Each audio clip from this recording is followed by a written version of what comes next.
आप देख रहे हैं राज समाचार। साथियों को नमस्कार। आज आप सबको पता है कि लगभग 6 महीने पहले हरियाणा विधानसभा के चुनाव हुए और तीसरी बार लगातार भारतीय जनता पार्टी की सरकार बनी। उसके बाद से माननीय मुख्यमंत्री जी ने धन्यवादी दौरे शुरू किए और बीच में कोई नगर परिषद के चुनाव आ गए, कभी कोई मौसम के हालात ख़राब हो गए, तो एक बार फिर माननीय मुख्यमंत्री जी धन्यवादी दौरे पर निकले हैं। और हम सब का सौभाग्य है कि वो हांसी में 11 तारीख को 1 बजे, वैसे तो समय तो 1 बजे का है मगर मैं 12 बजे कहूँगा कि 12 बजे वो हांसी आ रहे हैं। और आप भी 12 बजे ही करना, वो थोड़ा सा ज़बान फिसल गई उसको ठीक कर लेना। 12 बजे हांसी आ रहे हैं और ये हम सब का सौभाग्य है कि एक ऊर्जावान मुख्यमंत्री इस प्रदेश को मिला है जो दिन रात हरियाणा में विकास की बात करते हैं। और निरंतर जब से भारतीय जनता पार्टी की सरकार बनी है, चाहे वो मनोहर लाल जी की सरकार रही और अब वर्तमान में नायब सिंह जी की सरकार है, निश्चित तौर पे भारतीय जनता पार्टी की सरकार में बेइंतहा काम हुए हैं। चाहे हम हांसी की बात करें, चाहे हम पूरे प्रदेश की बात करें, यह बात हम दावे के साथ कह सकते हैं कि आज पूरा हरियाणा में ज़बरदस्त विकास हुआ है। और ये बात केवल हरियाणा के लोग ही नहीं, पूरे भारतवर्ष के लोग मानते हैं कि हरियाणा में ज़बरदस्त विकास हुआ है। और जहाँ तक मैं हांसी की बात करता हूँ, हांसी के तो आप सभी गवाह हैं इस बात के। और बच्चा कहता है कि जी हांसी पहले से काफ़ी बदला है और हांसी में काफ़ी विकास हुआ है। तो मैं ये सारा श्रेय भारतीय जनता पार्टी की सरकार को देता हूँ कि जिनकी ऐसी सोच है कि हमने चारों ओर डेवलपमेंट करवानी है। तो निश्चित तौर पे जब 11 तारीख को मुख्यमंत्री जी आएंगे तो मैं समझता हूँ कि विकास का एक नया आयाम शुरू होगा, क्योंकि मुख्यमंत्री का आना ही अपने आप में बहुत मायने रखता है। और मुख्यमंत्री जी आ रहे हैं और शुरुआत हांसी से कर रहे हैं, तो मैं आपके माध्यम से मुख्यमंत्री जी का स्वागत भी करता हूं। और राजपाल जी आ जाओ, और धन्यवाद भी करता हूं और आप सबसे अपील भी करता हूं कि आप इस कार्यक्रम में, क्योंकि हांसी शहर की बात है, हांसी हलके की बात है और आप सभी हांसी हलके के निवासी हैं, हांसी शहर के निवासी हैं। हम सब का ये मानना है कि हम हांसी को ज़्यादा से ज़्यादा प्रगति के पथ पर ले जाएं। उसमें मैं आपके सहयोग की भी पूरी उम्मीद रखता हूं। और निश्चित तौर पे माननीय मुख्यमंत्री जी आएंगे तो कुछ ना कुछ तो वो दे के जाएंगे ही, तो उससे हमारा हांसी प्रगति की और ज़्यादा बढ़ेगा। इसीलिए आज आपको मैंने तकलीफ़ दी है कि आप, क्योंकि आप एक माध्यम हैं जनता के बीच में और हमारे बीच में, आप हमारी बात जनता तक पहुंचाते हैं। तो ये बात भी आप जनता तक ज़रूर पहुंचाएं कि माननीय मुख्यमंत्री जी 11 तारीख को 12 बजे हांसी पहुंच रहे हैं और हम सब ने, पूरे हलके के लोगों ने उनका स्वागत करना है। और आप लोगों से निवेदन है कि आपने ज़्यादा से ज़्यादा सहयोग देखो, जिला अनाउंस करना मुख्यमंत्री जी का विशेष अधिकार है, फिर आपके पास तो सूत्र बहुत है।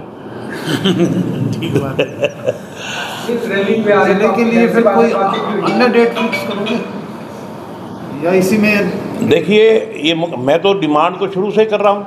मैं तो, ऐसी कौन सा मंच है जहाँ पे मैं ना बोल रहा हूँ? आपके सामने मैंने विधानसभा में 4 बार आवाज़ उठाई, 4 बार, चाहे वो मनोहर लाल जी की सरकार रही, चाहे नायब सिंह जी की सरकार रही, 4 बार विधानसभा में बोला मैं।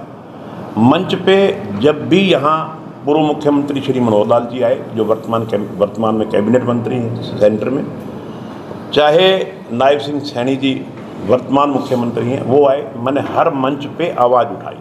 और विशेष तौर पे मैं समझता हूँ कि ये सरकार का सारा संज्ञान में है और सरकार भी बनाना चाहती थी, मगर वो उस समय के हालात ऐसे हो गए थे कि नहीं अनाउंस कर पाए। मैं तो एक बार फिर बड़े जोर शोर से आवाज़ उठाऊंगा। घोषणा का पेज कहाँ रुका हुआ सभी?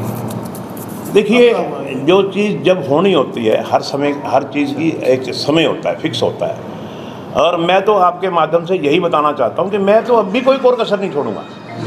मैं जिला बनवाने के लिए अब भी पूरी आवाज़ उठाऊंगा, मगर ये एकाधिकार मुख्यमंत्री जी का है कि उन्होंने कब जिला बनाना है, कब नहीं बनाना, वो 11 को बनाएंगे या कोई और डेट रखेंगे, ये उनके विशेष अधिकार है। और मैं जो जनता की आवाज़ है, क्योंकि जनता के बीच में और सरकार के बीच में कड़ी का काम विधायक करता है। मैं जनता की आवाज़ बाखूबी उठाता रहा हूं और भविष्य में भी उठाता रहूंगा। और 11 तारीख को भी मंच के माध्यम से जोर शोर से आवाज़ उठाऊंगा कि जिला बनना चाहिए। कितनी संभावना है बड़ा साहब की जिला बन सकता है? मैंने कहा कि संभावनाओं से इनकार नहीं किया जा सकता, संभावनाएं हैं, मगर मैं ये कहने वाला कोई नहीं होता, ना मेरे अधिकार क्षेत्र की बात, ना मेरे पावर की बात कि मैं कह दूँ जी जिला बन जाएगा। जिला बनाना मुख्यमंत्री जी ने, और मैं 100% हल्के की बात मुख्यमंत्री तक जोर शोर से उठाऊंगा। और मुख्यमंत्री अगर चाहेंगे और सब कुछ ठीक ठाक होगा तो उनकी मर्जी अनाउंस भी कर सकते हैं। कहाँ पे रैली हुई? अनाज मंडी। ये धन्यवादी दौरा है। हाँ, धन्यवादी दौरा, जब उसके बाद वो निकले हैं तो धन्यवाद करने के लिए आ रहे हैं, तो निश्चित तौर पे जिला बनेगा और भी बहुत कुछ होगा। सब क्या मान के चलेंगे? अगर जिले की बात को अगर एक साइड करें तो और कौन सी मांग है जो विधायक के तौर पे आप जो है सामने रखे हैं मुख्यमंत्री? मैं इसके लिए मुकेश जी आपसे भी कहना चाहूँगा, आप सभी पत्रकार साथी, बड़ा संजीदगा होता है, बड़ा उसको अंदर संजीदगी होती है और हर बात से पूरी तरह से वाकिफ़ भी होता है और उसको हर बात की पता भी होता है कि इस चीज़ की इस समय ज़रूरत है। तो मैंने तो जो मेरे मन में सोची, इसके अलावा मैं तो हॉस्पिटल की भी डिमांड रखूँगा। और सबसे पहले तो मेरे मन में तो ये आया था कि मैं तो रखूँगा जिले की डिमांड सिर्फ। भाई एक ही डिमांड रखो ना, कई डिमांड रखने की ज़रूरत भी है। बाकी हमें अस्पताल की भी ज़रूरत है, मैं बता देता हूँ जो चीज़ ज़रूरत है। हमें अस्पताल की भी ज़रूरत है कि हमारा बड़ा अस्पताल 100 बेड का तो कम से कम होना चाहिए। हमें एक ज़रूरत नज़र आती है दक्षिण बाईपास की, दक्षिण बाईपास की भी हमें ज़रूरत नज़र आती है। हम डिमांड वो भी रखेंगे। हमें एक स्टेडियम की भी ज़रूरत है, जिसकी ज़मीन के कारण हमारा स्टेडियम काफ़ी दिनों से रुका हुआ था। अब वो ज़मीन ट्रांसफ़र हो गई, स्पोर्ट्स डिपार्टमेंट को आ गई ज़मीन, टूरिज़्म डिपार्टमेंट से 8 एकड़ ज़मीन मिल गई स्पोर्ट्स डिपार्टमेंट को। उसका मल्टी गेम्स स्टेडियम, ऐसा कि हर प्रकार का खेल खेला जाए उसमें, वो भी डिमांड रखेंगे। इसके अलावा अगर आपके कोई समझ में आता है कि ये डिमांड भी रखनी चाहिए, तो मैं तो आपका भी नुमाइंदा हूँ।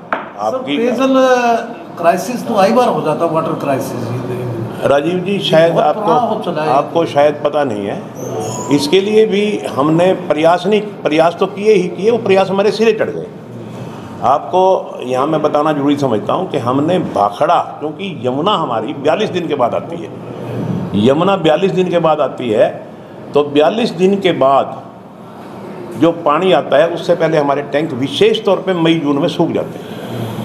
और जो मई जून में नदी आती है उसमें भी पानी कम आता है, क्योंकि पीछे यमुना में भी पानी कम हो जाता है। तो इसलिए हमने इस दिक्कत को समझा और तत्कालीन मुख्यमंत्री श्री मनोहर लाल जी से मैंने रिक्वेस्ट करके जी मेरे यहाँ भाखड़ा का पानी दिया जाए, तो उन्होंने वो हमारी मांग मंजूर की थी। उसके एस्टीमेट वगैरह बनने में समय लगा।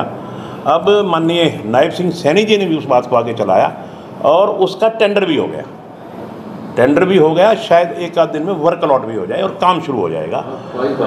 जब उसके पाइप वगैरह भी आ गए, टेंडर भी हो गया। अब जब वो भाखड़ा से पानी आ जाएगा राजीव जी, मैं ये कहता हूँ कि आने वाले 100 साल में भी पीने के पानी की कमी नहीं आएगी। नेक्स्ट गर्मी तक हो जाएगा। हाँ, नेक्स्ट गर्मी तक बड़े आराम से हो जाएगा। जो सर्दी आएगी सर्दी तक ही हो जाएगा, अगर इस गर्मी में नहीं हो पाएगा। इस गर्मी में हम थोड़ी किल्लत भुगतनी पड़ेगी, तो पीने के पानी की समस्या का समाधान नहीं रहेगा, समस्या नहीं रहेगी। मान के चल सर, भाजपा जिला कार्यालय की भी नींव हो सकती है? नहीं, अभी हम उसकी जगह तलाश कर रहे हैं। जब तक जगह तलाश नहीं होती, जब तक नींव कहाँ रखेंगे। जगह एक बार हो जाए, ये जगह है, जगह के बाद ही उसकी तलाश चल रही है सर? हाँ, जगह की तलाश चल रही है। 2-3 जगह देखी भी है हमने। अगर कोई जगह फाइनल हो गई तो जरूर उसकी तरफ भी देखेंगे। 2 दिन पहले बैठा साहब सिरसा में जो है आपकी पार्टी के नेता हैं, उनके साथ में भी व्यवहार हुआ या नहीं हुआ, उनको स्टेज से हटा दिया गया। और कल डीएसपी ने उनके घर पे जाके माफी मांग ली, तो उस पर बड़ी हॉट इशू हो रहा है। कैसे देखते हैं कि नेताजी के साथ में डीएसपी बैठे हैं, वो माफी मांग रहे हैं, मुझसे गलती होगी। गणेशी लाल जी का लड़का। हाँ पता है मेरे को, मगर वो उन्होंने पहचाना नहीं। वो अपने बयान में ही कह रहे हैं डीएसपी कि मैंने पहचाना नहीं था ये कौन है, और मैंने उसको कोई हाथ लगा दिया, तो उसकी सॉरी फील कर रहे हैं। तो और तो कोई लंबी चौड़ी बात तो नेता के साथ में नेताजी डीएसपी को अपने साथ बैठा के इस तरह से उसको जलील करा रहे हैं, क्या इसको बाजी मानते हैं? नहीं, जलील तो क्यों करा रहे हैं? उससे कोई गलती हुई है तो उसने अपनी सॉरी फील कर ली, और उसने कह दिया कि मेरे मन में कोई इनके प्रति है ही नहीं। इतना ही तो बात है, उसमें कहाँ जलील हो।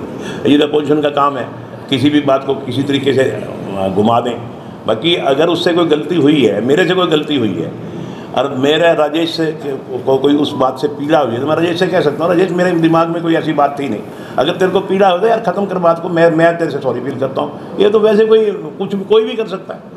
अगर मेरे से कोई गलती हुई तो मैं भी कह सकता हूँ मेरे से गलती हुई है भाई, तू मन में ना लगा, मेरी ऐसी इच्छा नहीं थी, अननोइंगली हो गया। यही बात तो कही है उसने, और इसमें कोई बुराई भी नहीं है। अपनी गलती को गलती मानना, उसको सार्वजनिक नहीं करना चाहिए था नहीं। सार्वजनिक तो आपको पता ही है, आजकल हर हाथ में कैमरे हैं। हो सकता है वो किसी ने वैसे ही बना ली हो।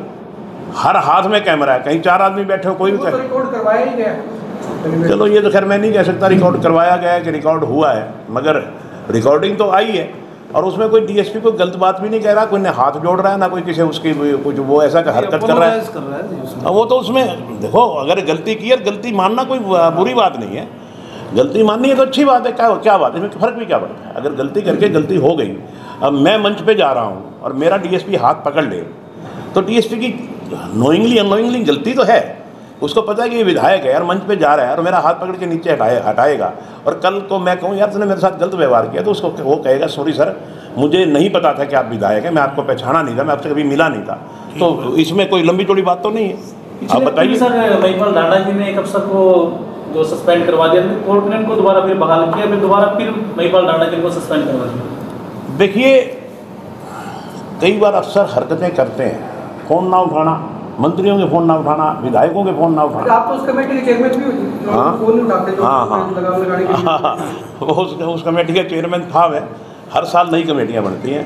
आज वो नई कमेटियाँ बनी, आज उस कमेटी का चेयरमैन मुझे नहीं बनाया, मुझे एक और कमेटी दे दी, जो कि मैं उसका चेयरमैन बनाया हूँ, जो कि गाँव और शहरों को देखेगी, रूरल एंड अर्बन डेवलपमेंट। मेरे को उस कमेटी का चेयरमैन बनाया है, जो रूरल एंड अर्बन डेवलपमेंट को देखेगी। क्योंकि उस कमेटी से मैं भी परेशान हो गया था, इसलिए मैं खुद भी लिख के दे गया था कि इस कमेटी का चेयरमैन मुझे ना बनाया जाए, क्योंकि उसमें कई ऐसी बातें होती हैं जो यहाँ नहीं बोली जा सकती। तो मैंने कह दिया था स्पीकर साहब को कि मेरे को और कोई कमेटी अगर चेयरमैन मुझे बनाए तो किसी और कमेटी का बना दें। तो आज मैंने अखबार में पढ़ा है कि मुझे रूरल एंड अर्बन डेवलपमेंट का चेयरमैन बनाया। तो इसके लिए मैं स्पीकर साहब का धन्यवाद भी करता हूँ कि इतना। एक और अलग से प्रस्ताव पास हुआ, सांसद और विधायकों को सैल्यूट दिया जाएगा। ये मेरी नॉलेज में नहीं है। आज है क्या है? सांसद और विधायकों को प्रोटोकॉल में जैसे मंत्रियों को सैल्यूट किया जाता है वैसे किया। तो इसमें बुराई भी नहीं है कोई। देखो, एक विधायक सांसद, मैं समझता हूँ कि 15-18 लाख वोटर का नुमाइंदा होता है, तो सैल्यूट तो होना भी चाहिए। हाँ, और विधायक भी 2.5-3 लाख वोटर का नुमाइंदा है। और प्रोटोकॉल में तो ये कहते हैं कि विधायक का रुतबा है वो चीफ सेक्रेटरी से भी ऊपर है। चीफ सेक्रेटरी का नाम भी बाद में आता है, पहले विधायक का नाम आता है। जब चीफ सेक्रेटरी को सैल्यूट लगता है, एसीएस को सैल्यूट लगता है, तो विधायक को क्यों नहीं लगता? अच्छी परंपरा है, मैं तो इसे बुरा नहीं मानता। चुने हुए प्रतिनिधि हैं। हाँ, चुने हुए प्रतिनिधि हैं। 2.5-3 लाख वोटर का वो प्रतिनिधित्व करता है। प्रपोजल आ रहा है लड़कियों के कॉलेज के लिए, आपने विधानसभा में आवाज उठाई थी, मुख्यमंत्री आ रहे हैं, तो ये लोगों का भी मानना था, जो शिक्षा जुड़े हुए हैं कि नहीं कॉलेज कोई लड़कियों के लिए हो, या हो एजुकेशन में कोई भी कॉलेज हो, ITI हो, पॉलिटेक्निक हो, ऐसी कोई मांग उठा सकते हैं? हाँ, पॉलिटेक्निक की उठा सकते हैं। लड़कियां कॉलेज क्योंकि ऑलरेडी हमारे यहाँ है, और वो ग्रेड एडिड कॉलेज है, तो सरकारी खर्चे में चल रहा है। ऐसा तो है नहीं कि वो प्राइवेट संस्था का वो है, वो एडिड कॉलेज है। और मुझे नहीं लगता, बल्कि हमें नया गवर्नमेंट कॉलेज बनाने के बजाय इस कॉलेज के विकास में क्या क्या नहीं है इसमें। कई जैसे कि अब ये बता रहे थे, कई डिप्लोमा इसमें और नए आ रहे हैं, ऐसी बातें। कोई जिस तरह साइंस है, साइंस ऑलरेडी है, कॉमर्स है, आर्ट साइड है, आजकल हाँ पीजी भी है। आजकल टेक्निकल एजुकेशन में बहुत बातें आ रही हैं। जो ऐसे ऐसे अगर हम माननीय मुख्यमंत्री जी से कह के कोई और डिप्लोमाज वगैरह कोई यूनिवर्सिटी की स्थापना हो सकती है। मेडिकल कॉलेज तो बन जाएगा। देखो जी, मैंने तो आईआईटी की डिमांड करी है मुख्यमंत्री जी से। आईआईटी की? हाँ, अब वो बनाएंगे नहीं बनाएंगे। एक आईआईटी बनना हरियाणा में, तो अब वो मुख्यमंत्री जी से मैंने बात की। जिला अगर बनता है तो मेडिकल कॉलेज तो अपने आप बन सकता है, क्योंकि वो एक सरकारी पॉलिसी है। जिला तो बनेगा तो मेडिकल कॉलेज ऑटोमेटिक बनेगा। जिला बनेगा तो बहुत कुछ बनेगा, सब कुछ ही आ जाएगा। जिला बनेगा तो बहुत कुछ बनेगा। अभी है मुख्यमंत्री जी के अधिकार क्षेत्र की बात, वो बनाएंगे नहीं बनाएंगे उनकी मर्जी है, मगर हमारा प्रयास रहेगा। हम जरूर आवाज़ उठाएंगे, जैसे पहले उठाते रहे, उससे भी ज़्यादा जोर शोर से। हाँ जी, कितने लोगों की आने की उम्मीद है? देखिए जी, मैं तो समझता हूँ कि आज तक हमारी हाँसी की रैली भगवान की कृपा से और आप लोगों के सहयोग से कभी रैली फीकी नहीं रही। फेल होना तो बहुत दूर की बात है, फिक्की रैली भी नहीं रही कभी भी। आप इस बात के गवाह हैं कि बल्कि हिसार जिला में तो ये कहा जाता है कि रैली अगर हिसार जिला में कोई ज़बरदस्त कामयाब होती है तो हाँसी की। पहली रैली आपके यहाँ करते हैं। विधानसभा में पहले की थी। हाँ, विधानसभा में पहले की थी। तो रैली अच्छी रैली होगी, बढ़िया रैली होगी। आप लोगों के सहयोग से बढ़िया रैली करेंगे।